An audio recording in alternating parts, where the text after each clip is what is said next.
9월 29일 매일 묵상입니다. 함께 오늘 본문 말씀 고린도전서 16장 1절에서 12절까지 말씀 같이 한번 보도록 하겠습니다. 성도를 위하는 연보에 관하여는 내가 갈라디아 교회들에게 명한 것 같이 너희도 그렇게 하라. 매주 첫날에 너희 각 사람이 수입에 따라 모아두어서 내가 갈 때에 연보를 하지 않게 하라. 내가 이를 때에 너희가 인정한 사람에게 편지를 주어 너희의 은혜를 예루살렘으로 가지고 가게 하리니 만일 나도 가는 것이 합당하면 그들이 나와 함께 가리라. 내가 마게도냐를 지날 터이니 마게도냐를 지난 후에 너희에게 가서 혹 너희와 함께 머물며 겨울을 지낼 듯도 하니 이는 너희가 나를 내가 갈 곳으로 보내어 주게 하려 함이라. 이제는 지나는 길에 너희 보기를 원하지 아니하노니 이는 만일 주께서 허락하시면 얼마 동안 너희와 함께 머물기를 바람이라. 내가 오순절까지 에베소에 머물려 함은 내게 광대하고 유효한 문이 열렸으나 대적하는 자가 많음이라. 디모데가 이르거든 너희는 조심하여 그로 두려움이 없이 너희 가운데 있게 하라. 이는 그도 나와 같이 주의 일을 힘쓰는 자임이라. 그러므로 누구든지 그를 멸시하지 말고 평안히 보내어 내게로 오게 하라. 나는 그가 형제들과 함께 오기를 기다리노라. 형제 아볼로에 대하여는 그에게 형제들과 함께 너희에게 가라고 내가 많이 권하였으되 지금은 갈 뜻이 전혀 없으나 기회가 있으면 가리라. 아멘. 오늘 본문의 말씀으로 같이 한번 내용 관찰해 보도록 하겠습니다. 먼저 오늘 본문 고린도전서 16장 1절에서 11절 말씀으로 내용 단락별로 한번 나누어 보도록 하겠습니다. 먼저 저는 오늘 본문의 말씀으로 3개의 단락으로 한번 나누어 보았습니다. 첫 번째 단락은 1절에서 4절까지의 말씀, 두 번째 단락은 5절에서 9절까지의 말씀, 세 번째 단락은 10절에서 12절까지의 말씀으로 한번 나누어 보았습니다. 각 내용 단락별로 내용과 제목들을 한번 살펴보도록 하겠습니다. 첫 번째 단락의 제목은 이렇게 정해봤습니다. 성도를 위한 연보에 관하여. 내용은 예루살렘 교회에 보내는 연보에 대해서 준비할 때 매주 첫날에 각 사람이 수입에 따라 모아두고 고린도 교회에서 직접 모은 연보에 대해서 직접 가지고 예루살렘 교회에 전달해 주십시오. 두 번째 단락의 제목은 고린도 교회 방문 계획. 내용을 같이 한번 살펴보면 마게도냐를 지난 후에 고린도 교회를 방문하겠습니다. 고린도 교회에서 겨울 동안 머물기를 원하는데 주님께서 허락하신다면 얼마 동안 함께 머물기를 원합니다. 오순절까지 에베소 지역에 머무는 것은 길은 열렸으나 아직은 대적하는 자가 많기 때문입니다. 세 번째 단락의 제목으로는 디모데와 아볼로에 대해서 라고 정해보았습니다. 내용을 같이 한번 살펴보면 디모데를 대할 때 조심하여 그를 대하십시오. 그를 멸시하지 말고 평안히 보내주십시오. 디모데도 바울과 같이 주의 일에 힘쓰는 자이기 때문입니다.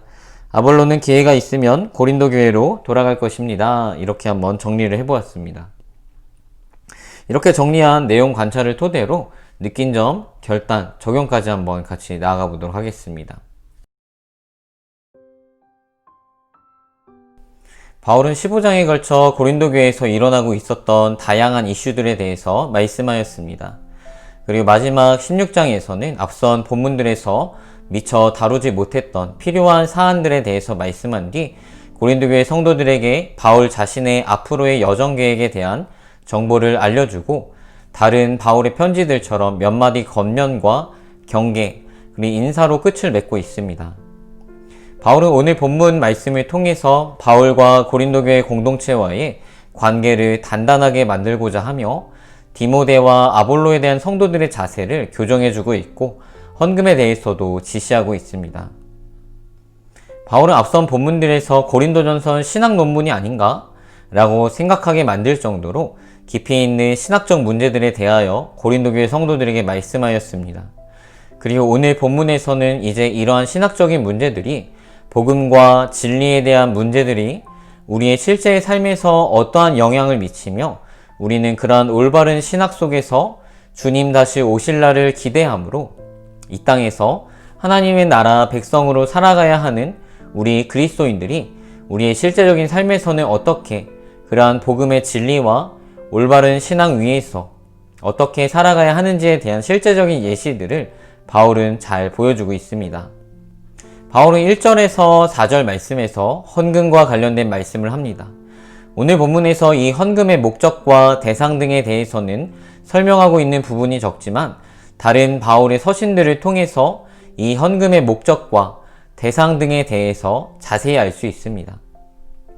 바울이 1절에서 4절 이렇게 언급하고 있는 이 헌금은 바울의 3차 전도 여행의 중요한 목적이었습니다. 예루살렘 교회의 많은 성도들이 가난했습니다.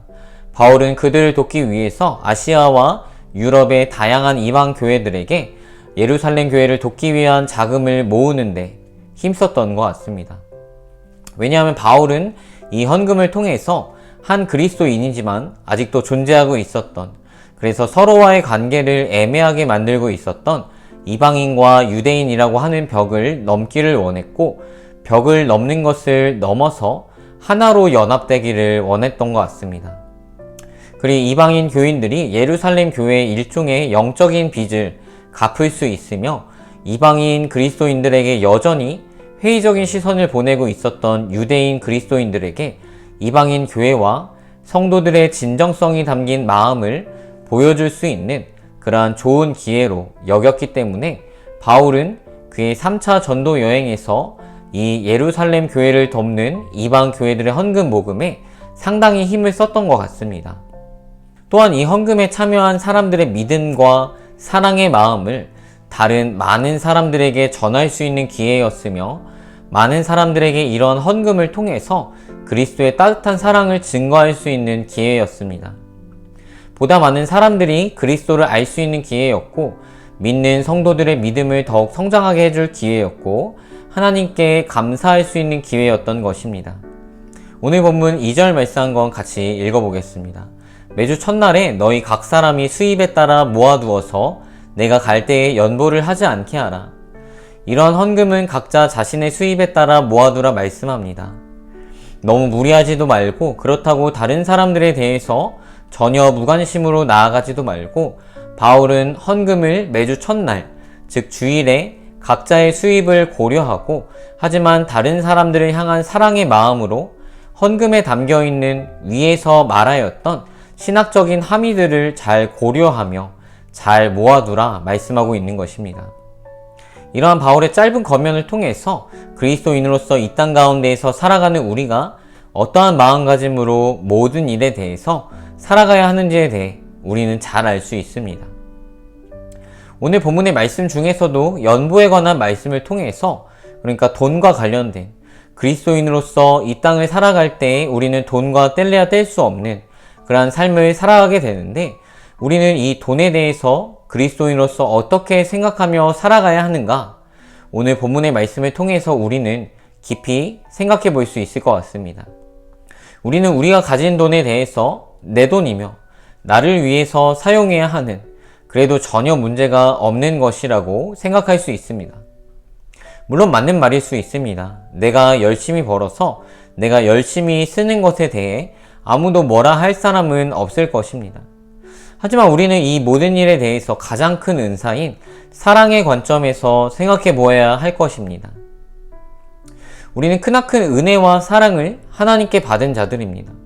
그리고 하나님께서는 그러한 큰 사랑과 은혜를 받은 자로서 우리의 삶에서 관용의 삶, 관대하게 베푸는 삶을 살아가기를 원하십니다. 이미 우리는 다른 무엇과도 비교할 수 없는 큰 은혜와 사랑을 받은 자들이기 때문입니다. 그것도 거저받은 사람들이기 때문입니다. 그러할 자격이 하나도 없는 사람들인데 오직 전적인 하나님의 은혜로 구원받은 자들이기 때문입니다. 그러한 우리 그리스도인들이 이 땅에서 경제활동을 하며 살아갈 때 나만을 위해서 살아가는 것이 아니라 다른 사람에 대한 사랑으로, 나눔으로, 베품으로 예수 그리스도의 사랑을 또한 보여주며 살아가기를 하나님께서는 원하시는 것입니다. 나의 만족과 유익만을 위해서 살아가는 삶이 아니라 다른 사람의 유익을 또한 생각함으로 살아가라 말씀하시는 것입니다. 그리고 그렇게 주님의 사랑의 관점에서 돈을 사용하고 삶을 살아가게 될 때 그러한 우리의 모습들을 통해서 또한 그리스도의 사랑이 전해질 수 있습니다. 나만을 위해서 살아가는 것이 아니라 하나님의 크신 은혜와 사랑을 받은 자로서 다른 이들을 긍휼히 여기며 사랑함으로 나아가야 하는 것입니다. 오늘 하루도 하나님께서 우리에게 부어주신 크신 은혜와 사랑을 더욱 묵상하심으로 그 사랑으로 이 땅에서의 삶을 또한 살아가시는, 그래서 우리를 통해서 주님의 은혜와 사랑이 더욱 드러나게 되는 그러한 빛과 소금의 삶을 또한 살아가기를 주님의 이름으로 축복합니다.